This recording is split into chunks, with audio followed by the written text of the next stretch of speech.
দেশ জুড়ে এই যে ওষুধের গুণমান যাচাইয়ের পরীক্ষা এটা প্রতি মাসে মাসে হয়। গত এপ্রিল মাস জুড়ে দেশের বিভিন্ন প্রান্ত থেকে ওষুধের যে নমুনা সংগ্রহ করে সেন্ট্রাল ড্রাগ টেস্টিং ল্যাব, বিভিন্ন রাজ্য সরকারের নিয়ন্ত্রণাধীন যেসব ল্যাব রয়েছে সেখানে যে সমস্ত ওষুধের নমুনা পরীক্ষা হয়েছে, সেই পরীক্ষায় দেখা যাচ্ছে সারা দেশ জুড়ে 198টি ওষুধ পরীক্ষায় পাশ করতে পারেনি। এই 198টি ওষুধের মধ্যে আমাদের রাজ্যের, আমাদের কলকাতা শহরে সেন্ট্রাল ড্রাগ কন্ট্রোলের যে ল্যাব রয়েছে, যেখানে বিভিন্ন রাজ্য থেকে কলকাতার এই ল্যাবেও রিপোর্ট নমুনা আসে, সেগুলি পরীক্ষা নিরীক্ষা হয় এবং সেই পরীক্ষার রিপোর্টেও দেখা যাচ্ছে যে আমাদের কলকাতার যে সেন্ট্রাল ড্রাগ টেস্টিং ল্যাব সেখানেও 33টা ওষুধ ফেল করেছে। সারা দেশে 198টা, আর আমাদের কলকাতার যে সেন্ট্রাল ড্রাগ টেস্টিং ল্যাব সেখানে 33টা ওষুধ পরীক্ষায় ফেল করেছে। কেন এই ওষুধগুলো পরীক্ষায় ফেল করলো? যে বিভিন্ন কারণে এই ওষুধগুলি পরীক্ষায় ফেল করেছে।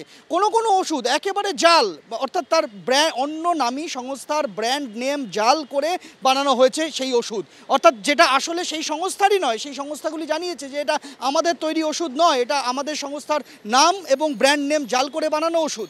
এরকম ওষুধ আছে। কোনো ওষুধের ক্ষেত্রে দেখা যাচ্ছে যে ক্ষতিকারক ব্যাকটেরিয়া রয়েছে, এমনকি দূষিত তরল দিয়ে বানানো হয়েছে। কোনো ক্ষেত্রে দেখা যাচ্ছে যে সেই ট্যাবলেট বা ক্যাপসুল খাওয়ার পর সেটা শরীরে গিয়ে দ্রবীভূত হচ্ছে না, যেটা শরীরে দ্রবীভূত হয়ে যাওয়ার কথা শরীরে ঢুকে। এরকম বিভিন্ন কারণ রয়েছে, যে কারণে 198টি ওষুধকে নট অফ স্ট্যান্ডার্ড কোয়ালিটি বলে ঘোষণা করেছে কেন্দ্রীয় ড্রাগ কন্ট্রোল বিভাগ এবং সেই তালিকা প্রত্যেকটি রাজ্যকে পাঠিয়ে দেওয়া হয়েছে।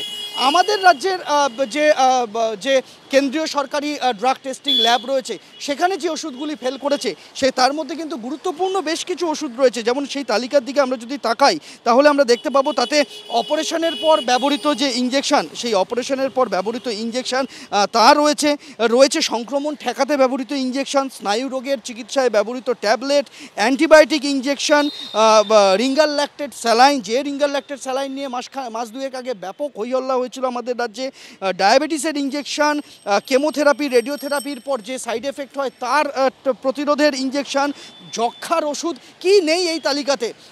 এই 198টা ওষুধের বিস্তারিত তালিকা সেটা সমস্ত রাজ্যকে পাঠিয়ে দেওয়া হয়েছে কেন্দ্রীয় ড্রাগ কন্ট্রোল বিভাগের তরফে। এবং সেই তালিকা 198টা ওষুধের দিকে যদি আমরা চোখ বোলাই তাহলে আমরা দেখতে পাবো যে সমস্ত কোম্পানির ওষুধ এই পরীক্ষায় ফেল করেছে তার মধ্যে 55টা কোম্পানি, সেটা হিমাচল প্রদেশের বিভিন্ন কোম্পানি, পাশাপাশি উত্তরাখণ্ডের বিভিন্ন 48টি ওষুধ প্রস্তুতকারী সংস্থা এই তালিকায় নাম রয়েছে, গুজরাটের 26টি ওষুধ প্রস্তুতকারী সংস্থার নাম রয়েছে, মধ্যপ্রদেশের 18টি ওষুধ প্রস্তুতকারী সংস্থার নাম রয়েছে এবং মহারাষ্ট্র, তামিলনাড়ুর 10টি করে ওষুধ প্রস্তুতকারী সংস্থার নাম রয়েছে। এছাড়া আরও ওষুধ প্রস্তুতকারী সংস্থার নাম রয়েছে এই তালিকার মধ্যে।